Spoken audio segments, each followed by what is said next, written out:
오늘 우리에게 주신 하나님의 말씀은 시편 9편 10절에서 17절까지입니다. 시편 9편 10절에서 17절까지 말씀을 제가 방독하겠습니다. 여호와여, 주의 이름을 아는 자는 주를 의지하오리니 이는 주를 찾는 자들을 버리지 아니하심이니이다. 너희는 시온에 계신 여호와를 찬송하며 그의 행사를 백성 중에 선포할지어다. 피 흘림을 신문하시는 이가 그들을 기억하시며 가난한 자의 부르짖음을 잊지 아니하시는도다. 여호와여, 내게 은혜를 베푸소서. 나를 사망의 문에서 일으키시는 주여, 나를 미워하는 자에게서 받는 나의 고통을 보소서. 그리하시면 내가 주의 찬송을 다 전할 것이요 딸 시온의 문에서 주의 구원을 기뻐하리이다. 이방 나라들은 자기가 판 웅덩이에 빠짐이요 자기가 숨긴 그물에 자기 발이 걸렸도다. 여호와께서 자기를 알게 하사 심판을 행하셨으며 악인은 자기가 손으로 행한 일을 스스로 얽혔도다. 악인들이여 수월에 돌아가며 하나님을 잊어버린 모든 이방 나라들이 그리하리로다. 아멘. 성경을 들겠습니다. 시작. 나는 하나님의 자녀입니다. 그래서 함부로 포기하지 않습니다. 오늘 믿음으로 도전합니다. 할렐루야. 우리 앞뒤 좌우 인사하겠습니다. 축복합니다. 성령 충만 행복하십시오. 인사합니다. 축복합니다. 성령 충만 행복하십시오. 여러분과 함께 오늘은 단순한 믿음, 세상을 이기는 능력이라고 하는 제목으로 하나님 주시는 음성을 듣겠습니다. 오늘 하나님의 은혜를 기대하면서 나의 인생 중에도 하나님의 믿음의 기적이 일어날까라고 하는 마음으로 하나님의 말씀을 듣기 위해서, 하나님과 만남을 가지며 예배드리기 위해서 온 여러분들, 오늘 여러분에게 설교하기 전에 눈에 띄는 한 말씀이 있습니다. 1절입니다. 1절, 내가 전심으로 여호와께 감사하오며 주의 모든 기이한 일들을 전하리이다. 시편 기자는 주의 모든 기이한 일들이라고 이야기를 합니다.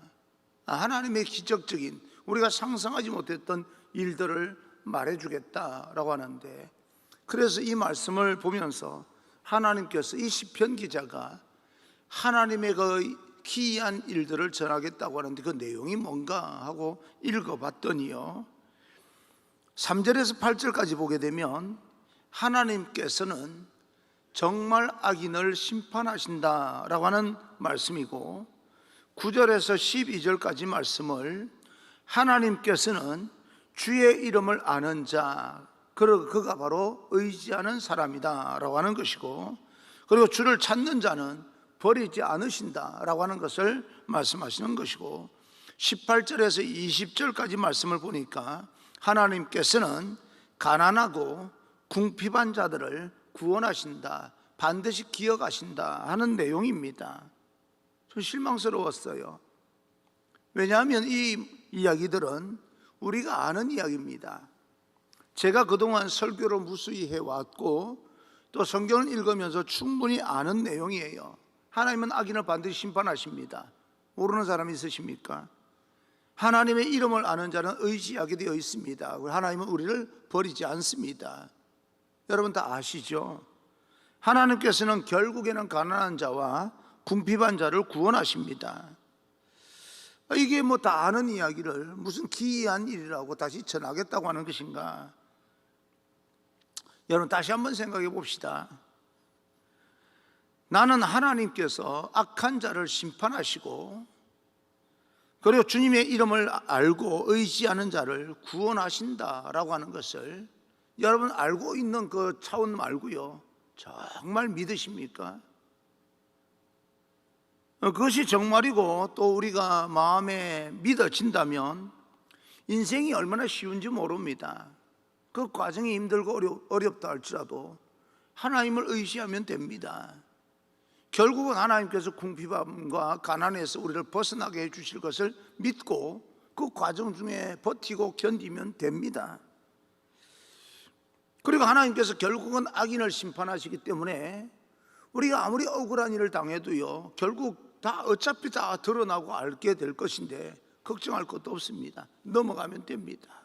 그런데 우리 인생 가운데 우리가 다 알고 있는 것만큼이나 그렇게 넘어가지를 못합니다.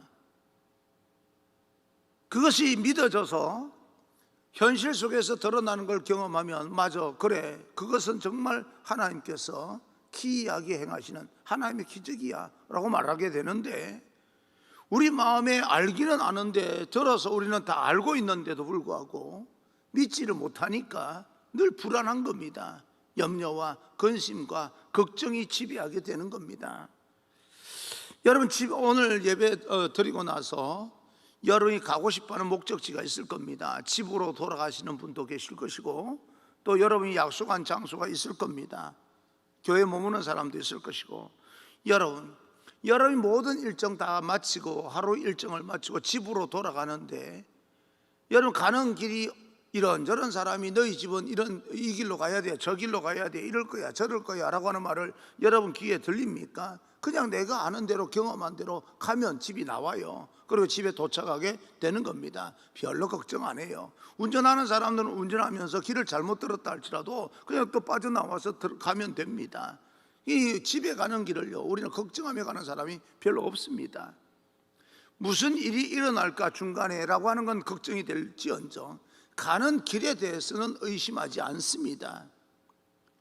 우리가 신앙생활하면서 천국 가는 길에 대해서는 의심 없이 가야 되는데, 가는 도중에 힘들고 어려우니까 이게 잘 넘어갈 수 있을까 하는 마음을 가질 때, 좀 그러지 못할 때 믿음이 좀 흔들리고 무너지는 것은 이해가 됩니다만은, 그 길 자체를 의심한다는 것은 있을 수 없는 일입니다.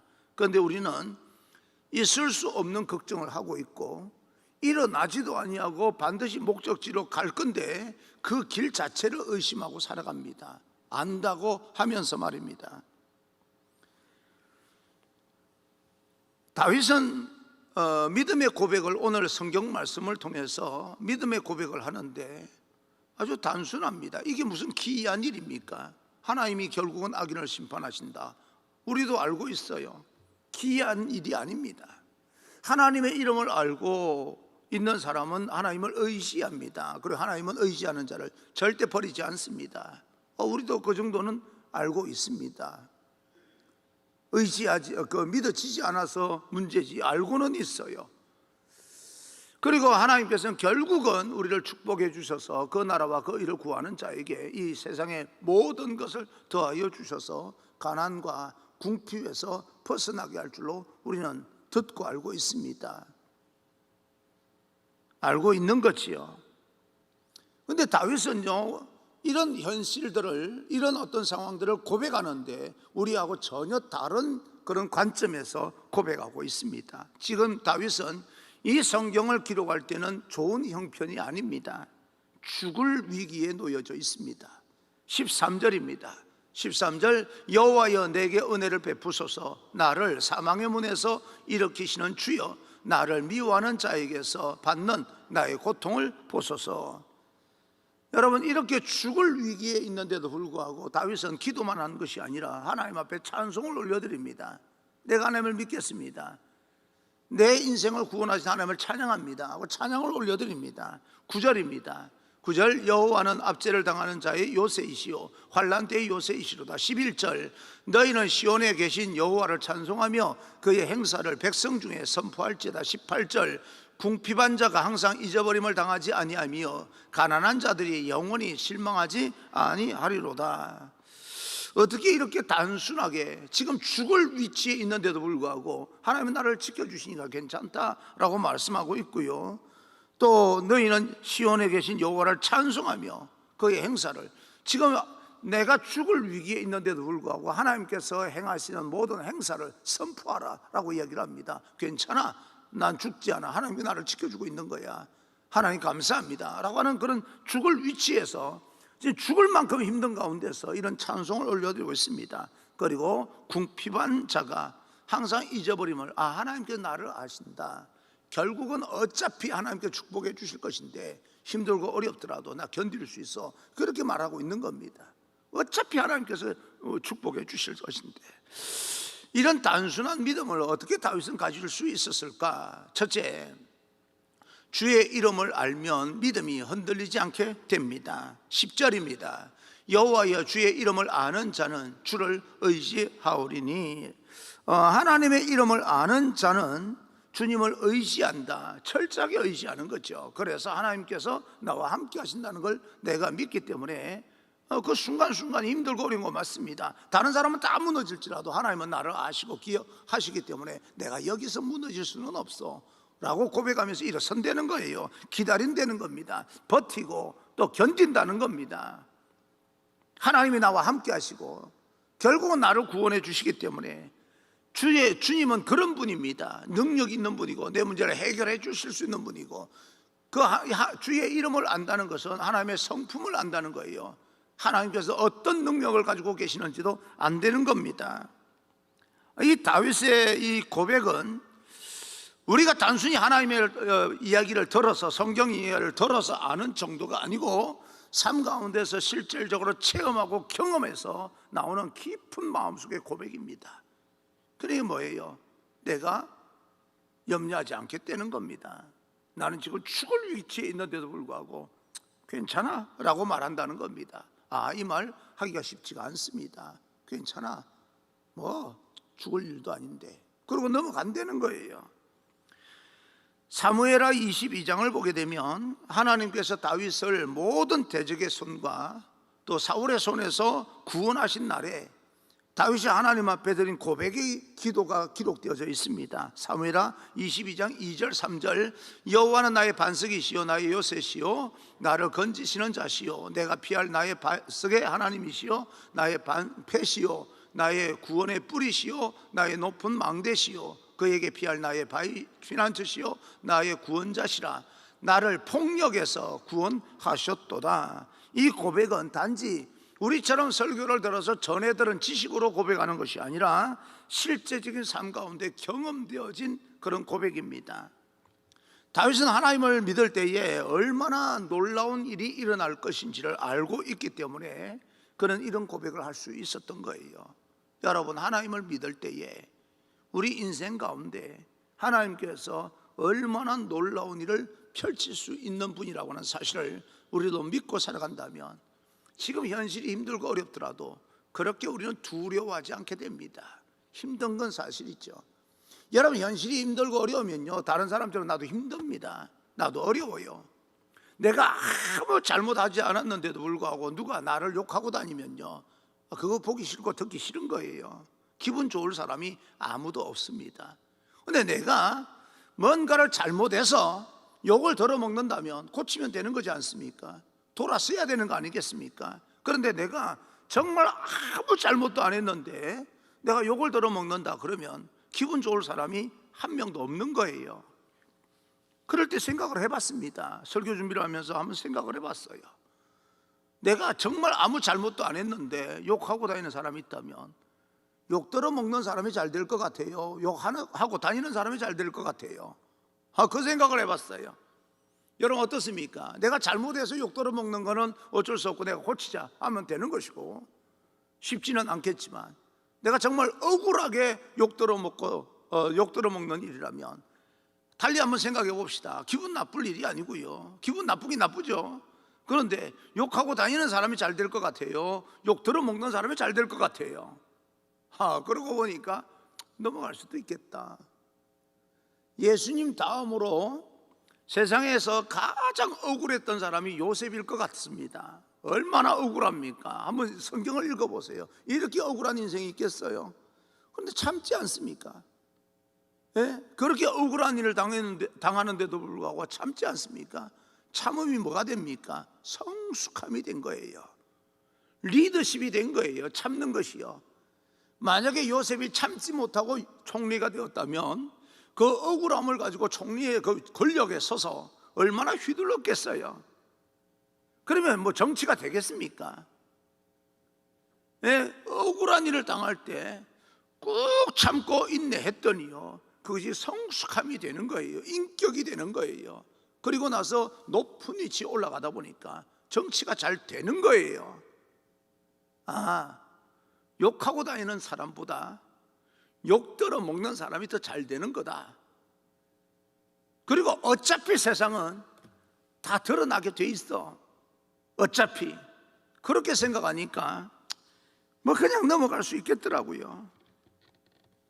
여러분들도 세상을 살면서 굉장히 그런 억울한 일을 당할 때도 하나님께서 나와 함께 하신다는 그런 어떤 믿음을 가지고 넘어가는 성숙함이 있기를 바랍니다.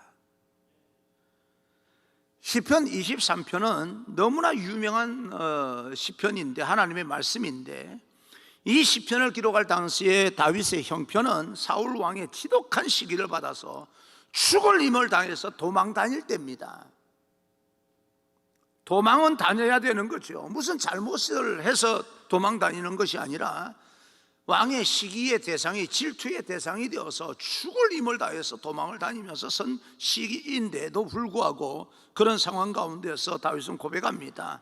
23편 1절, 여호와는 나의 목자시니 내게 부족함이 없으리로다. 부족함이 없기는 뭐가 없습니까? 자기 몸 하나 보호하지를 못해서 그 왕이 질투와 시기를 하면서 죽이려고 하니까 죽을 힘에 다해서 도망 다니면서 먼 여호와는 나의 목자시니 내게 부족함이 없다라고 고백을 합니까? 근데 이 고백은 우리가 아는 편안한 삶 가운데서 고백되어지는, 지식으로 고백되어지는 것이 아니라 영혼의 고백입니다. 고백된 대로 된 거지요. 그는 사망의 엄청난 골짜기를 다니다가 원수를 만나서 죽을 뻔한 일들을 한두 번 겪은 것이 아닙니다. 여기서 내 인생이 망하게 되는 거구나, 다시는 일어서지 못할 정도가 내 인생이 무너졌구나 라고 생각할 때 하늘을 바라보면서 잠잠히 하나님을 묵상합니다. 여호와가 나의 목자이신데 내가 여기서 무너지진 않을 거야. 그게 힘이 되고 위로가 된 겁니다. 하나님이 나와 함께 하시니, 맞아, 하나님께서 함께 하시는데 내가 여기서 무너지면 안 돼. 그러면서 또 이렇습니다. 그러면서 주저없이 그는요, 내게 부족함이 없으리로다. 부족함이 정말 이건 부족한 정도가 아니죠. 아예 없는 상태에서 영혼의 고백으로는 나는 부족함이 없다라고 고백을 합니다. 다윗은 이런 사람이었어요. 그리고 결국은 부족함이 없도록 하나님께서 만들어 주셨습니다. 고백한 대로. 이게 믿음입니다.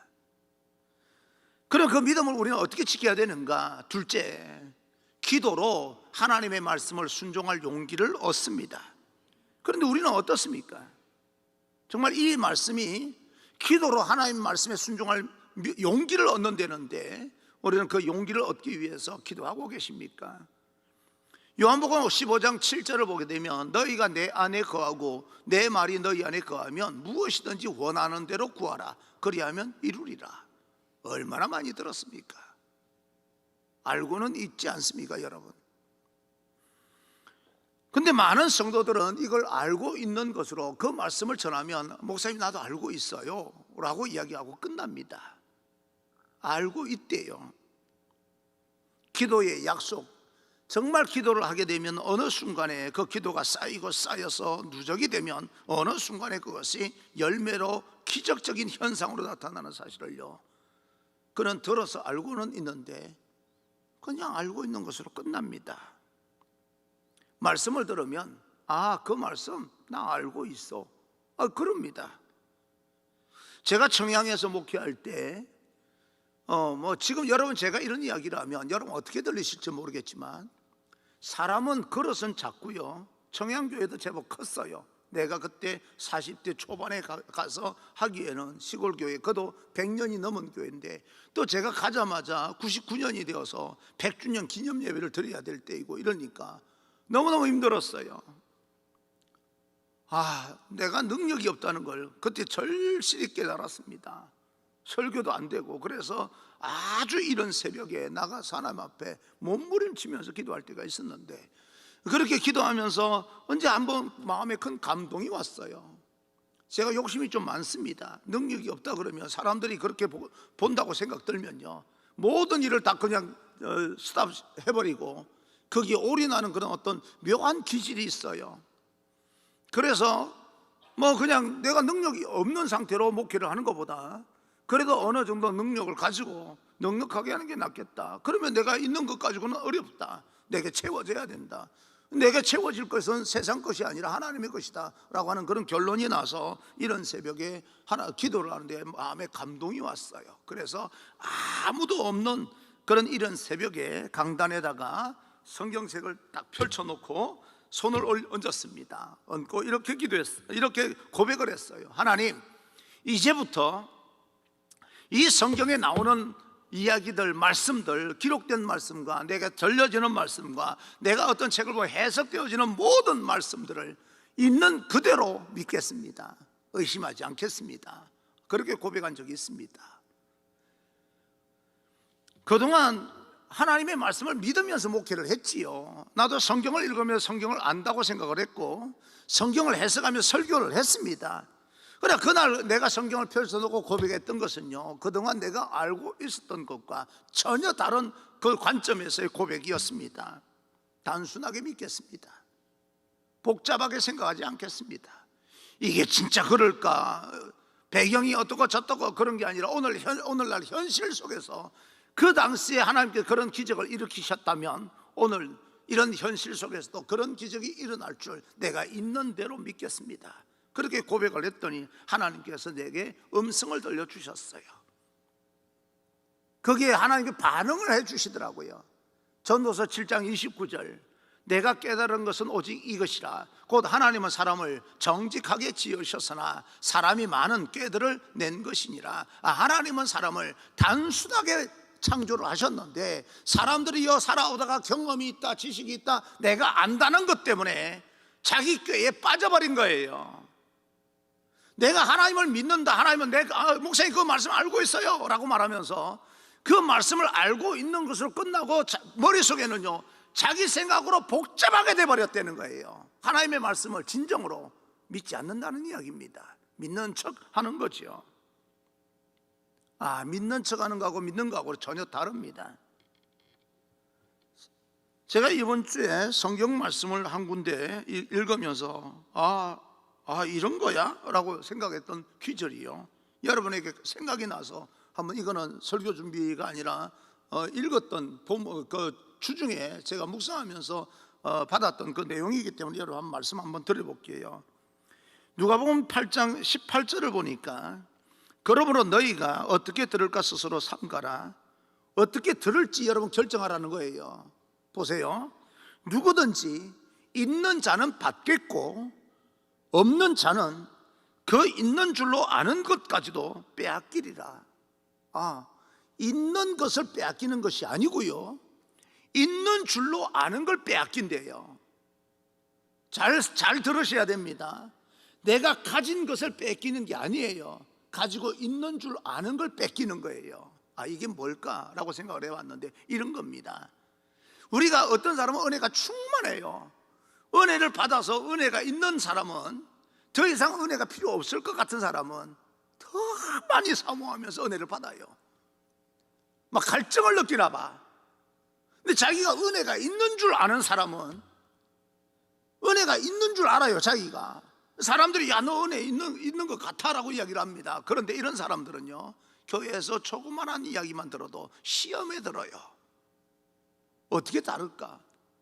은혜가 있는 사람은 어떤 이야기를 들어도 어떤 상황에 빠져도 은혜를 받기 위해서 갈망을 느끼면서 은혜를 더 받으려고 하는데, 은혜 있는 줄 아는 사람은 조그만한 이야기 들어도 시험에 빠져버리는 겁니다. 그 있는 것조차도 뺏겨버리는 거예요. 어떤 권력에 올라갔는데, 내가 어떤 포지션 권력에 올라갔는데 그것이 그 사람에게 합당하면 안 뺏깁니다. 근데 자기가 권력에 올라가서 보니까 이 권력이 내 것인 것처럼 느껴져서 마음껏 휘두르다가 뺏겨버리는 거예요. 그 권력이 자기 것인 줄 알았던 모양이에요. 그 권력은 자기 것이 아닙니다. 그래 뺏겨버리는 거예요. 내 것이면 뺏기지 않아요. 돈도 그래요. 돈도 내 것이면 있으면 되는 거예요. 그 있는 것으로 내 것이니까 더 없어도 되는 것 같아요. 이 정도면 충분한 것 같아요. 그런 사람은 더 많이 막 더하여지는데, 내가 돈이 있는 줄 알고 그냥 교만한 사람은 있는 것조차도 뺏겨버리더라고요. 아, 세상 원리가 참 그런 거였구나 라고는 생각을 가졌습니다. 여러분, 믿음이 있는 겁니까? 있는 줄 아는 겁니까? 있는 줄 아는 믿음이라면 여러분 수없이 무너지고 넘어지고 결국 하나님을 떠나게 됩니다. 내가 믿음이 있으면 어떤 상황 가운데서라도 우리는 하나님을 떠나는 법이 없습니다. 아, 내 믿음은 있는 것일까? 있는 줄 아는 것일까? 말이 좀 어렵지요. 아, 그런 생각을 해봤습니다. 그래서 내가 믿음이 있고 내가 하나님의 말씀을 믿는다고 생각하고 설교하고 목회를 할 때는 그렇게 힘들더니요, 하나님 내가 있는 줄 그대로 될 줄로 믿습니다 하고 믿어버렸더니요 단순해지더라고요. 믿는데 무슨 걱정이 있습니까? 아, 하나님께서 해주시니까 그때부터 묘하게 역사가 일어나더라고요. 믿어버리니까. 아, 내가 그동안 목사니까 믿음이 있는 줄 알았구나, 믿음이 있는 게 아니었구나. 그리고 나서 믿어버렸어요. 지금도 있는지, 있는 줄 아는 건지, 믿는 건지 그것 가지고도 계속 실험합니다.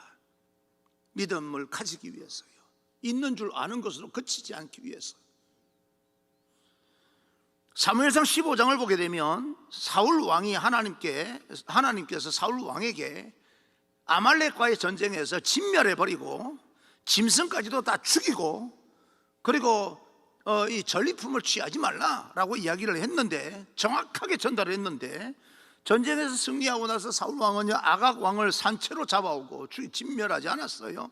수많은 양과 소를 죽이지 아니하고 끌고 의기양양하게 이제 돌아옵니다. 돌아오는 길에서 사무엘을 만나요. 사무엘은 전날 밤에 하나님께서 사무엘이 이렇게 내가 사울에게 말했는데도 불구하고 그 사울이 내 말을 귀담아 듣지 않은 것 같다라고 하는 말씀을 전함으로 인하여서 마음에 근심이 되어서 밤새도록 사울 왕을 위해서 기도하고 있는 중에서 사울을 만난 겁니다. 사울을 만났는데 사울은 이 사무엘에게 뭐라고 말하냐면 사무엘상 15장 13절, 당신은 여호와께 복을 받으소서, 내가 여호와의 명령을 행하였나이다. 자기가 하나님의 말씀대로 살았대요. 하나님의 말씀대로 했대요. 아니, 지난밤 이 사무엘은 하나님의 말씀이 들려올 때 사울이 내 말대로 행하지 않아서 저거 딴짓했다, 어떻게 하면 좋으냐. 그래서 하나님 앞에 밤새도록 사울 왕을 위해서 철야 기도를 하고 나왔는데, 사울 왕은요 자기가 하나님의 말씀대로 실천했답니다. 그래서 사무엘이 사울 왕에게 이렇게 대답을 합니다. 14절, 그러면 내 귀에 들려오는 이 양의 소리와 내게 들리는 소의 소리는 어찌 됨이니까? 19절, 어찌하여 왕이 여호와의 목소리를 청종하지 아니하고 탈취하기에만 급하여 여호와께서 악하게 여기시는 일을 행하였나이까?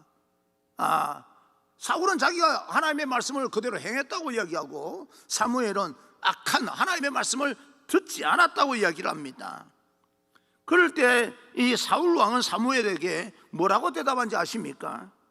그러면 아, 그렇구나, 내가 잘못했구나 라고 깨달으면 되는데 20절입니다. 사울이 사무엘에게 이르되 나는 실로 여호와의 목소리를 청종하여 들었다는 거예요. 안 되는 거예요.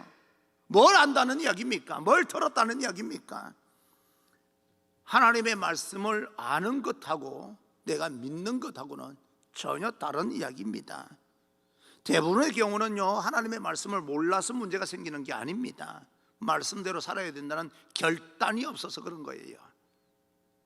우리가 하나님의 말씀을 대할 때 어떻게 대해야 하는지, 성경 말씀을 우리가 어떻게 대해야 되는지 정확하게 말씀하고 계시는데, 고린도전서 6장 19절 20절, 너희 몸은 너희가 하나님께로부터 받은 바 너희 가운데 계신 성령의 전인 줄을 알지 못하느냐? 너희는 너희 자신의 것이 아니니라 값으로 산 것이 되었으니 그런즉 너희 몸으로 하나님께 영광을 돌리라. 우리 학생들, 우리 다음 세대 우리 학생 여러분, 정말 여러분 인생은 여러분 것이 아니라 하나님의 것인 줄 알고 하나님 앞에 여러분 마음을 드릴 때 먼 훗날 커서요 어른이 되어서 하나님께서 여러분 한 사람 한 사람 통해서 위대하게 사용된다는 사실이 믿어졌으면 좋겠어요. 그래서 잘 준비했으면 좋겠습니다. 여러분들은 함부로 살 사람들이 아니에요. 난 그걸 좀 알고 살았으면 좋겠어요. 사춘기라 마음이 힘들고 어려워서 부모에게 한 번쯤은 화를 낼 때도 있을 거예요. 친구들과 싸우면서 관계가 깨어져서 어찌할 바 몰라 할 때도 있을 거예요. 그러나 그 모든 시절이 지나고 나면 하나님께서 여러분 한 사람 한 사람을 통해서 정말 귀하게 사용하신다는 것을 좀 알고 준비하고 살았으면 좋겠다, 그런 생각을 해봅니다.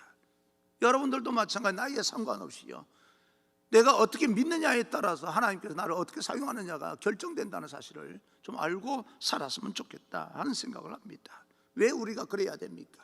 셋째, 하나님의 말씀은 생명을 살리는 능력이 됩니다. 시편 119편 25절, 내 영혼이 진토에 붙어 싸우니 주의 말씀대로 나를 살아나게 하소서. 어떤 목사님이요, 설교를 하기 전에 성경을 읽다가 부담되는 말씀들을 다 찢어버렸어요. 자기가 실천하기에 부담되는 걸 다 찢어버렸어요. 다 이렇게 찢어버리고 나니까 하나님의 말씀이 자기에게 정말 자기 마음에 와닿아서 이 남겨둔 성경이요, 별로 없더랍니다. 별로 없더래요. 예배를 드리고 이렇게 여러분에게 설교를 하고 나니까, 와, 내가 그동안 믿는 척 했다면, 믿음이 있는 줄 알았다면, 내가 가진 줄 알았다면 다 빼앗길 텐데, 나는 절망적인 존재였구나. 이야기를 듣다 보니까요, 나는 도무지 저 말씀의 규격대로 하면 나는 구원받을 수 있는 자격이 없구나. 그래서 혹간 어떤 사람들은요, 저에게 한 번씩 그런 말을 합니다. 목사님 설교를 듣다 보니까, 말씀을 읽다 보니까 나하고 전혀 상관이 없는, 나는 구원받을 수 없는 존재인 것 같다고.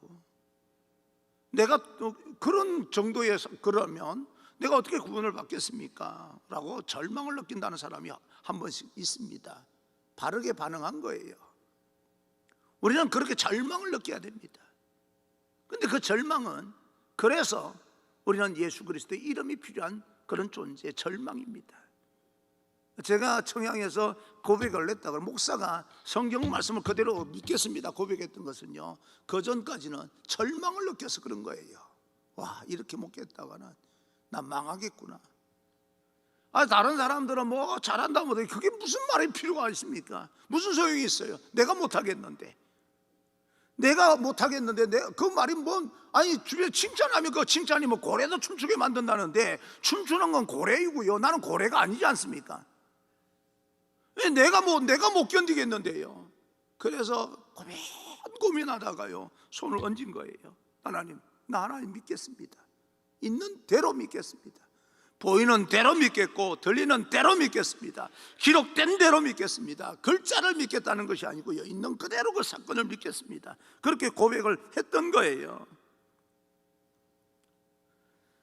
우리가 있는 줄 알고 살아가는 우리 인생이요, 좀 있는 것으로 만들어버리는 그런 믿음이 됐으면 좋겠습니다. 여러분, 돈을 가졌습니까? 가진 줄 알고 살아갑니까? 내가 돈을 가진 줄 알고 살아가는 사람은요, 그 돈 뺏깁니다. 여러분, 가진 것으로 충분합니다.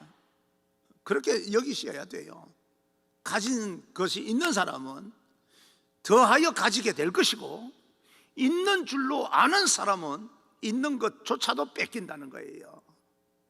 뭔 말인지 좀 깊이 한번 생각해. 나도 어려워서 모르겠어요. 그런데 한 가지 분명한 것은, 예수님께서, 우리가 예수님의 이름을 알기 때문에 그분을 의지하면 모든 것이 해결됩니다. 예수님은 어떤 분이십니까? 마태복음 1장 12절 보니까 예수란 이름은 구원자입니다. 그런 가운데서 우리를 구원해 주실 분이고, 23장 1장 23절을 보니까 예수님께서는 임마누엘, 무슨 이야기입니까? 우리와 함께 하시는 하나님이시다. 하나님이 그럼에도 불구하고 나와 함께 하시는구나.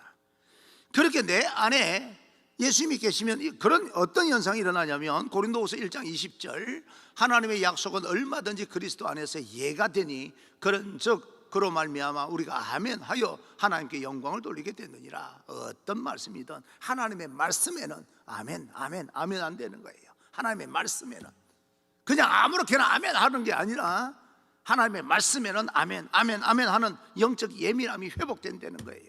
아멘, 아멘 하다가 하나님의 영광이 되고 우리는 축복이 되고 다른 사람의 축복의 통로가 된다는 이야기입니다. 그런데 그 안에 예수 그리스도, 내 안에 주인이 예수님이 아닌 사람들은 어떻게 살아가는가? 사사기 21장 25절, 그때에 이스라엘의 왕이 없으므로 사람이 각기 자기 소견대로 옳은 대로 행하였더라. 자기 멋대로 살아간다는 거예요. 자기 생각대로 살아간다는 겁니다. 멋있어 보이는 거죠.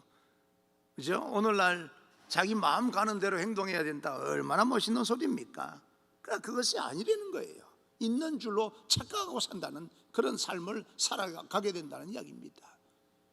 우리 마음에 예수님이 왕이 아니면 결국 내 생각이 옳다라고 하는 생각대로 살기 마련이고 결국 하나님을 떠나게 됩니다. 있는 것조차 빼앗기게 됩니다. 여러분 마음 안에 은혜가 있습니까? 있는 줄로 알고 있습니까? 은혜가 있는 사람은 계속 은혜가 더 사모하게 되고 은혜가 쌓이게 될 것이고, 내가 은혜가 있는 줄 아는 사람들은 간단한 말 한마디만 들어도요 시험에 빠져버립니다. 아, 나는 시험에 빠지는 사람인가? 은혜가 더하여지는 사람인가? 이제 하나님의 말씀대로, 우리는 하나님의 말씀대로 우리가 순종하면서 있는 줄로 여기는 인생이 아니라 있는 것으로도 만족하고 하나님을 바라보면서 우리 인생을 하나하나 극복하고 견디고 버티고 승리하는 그런 인생이 되기를 결단하고 나아가는 귀한 여러분 되기를 주님 이름으로 축원합니다.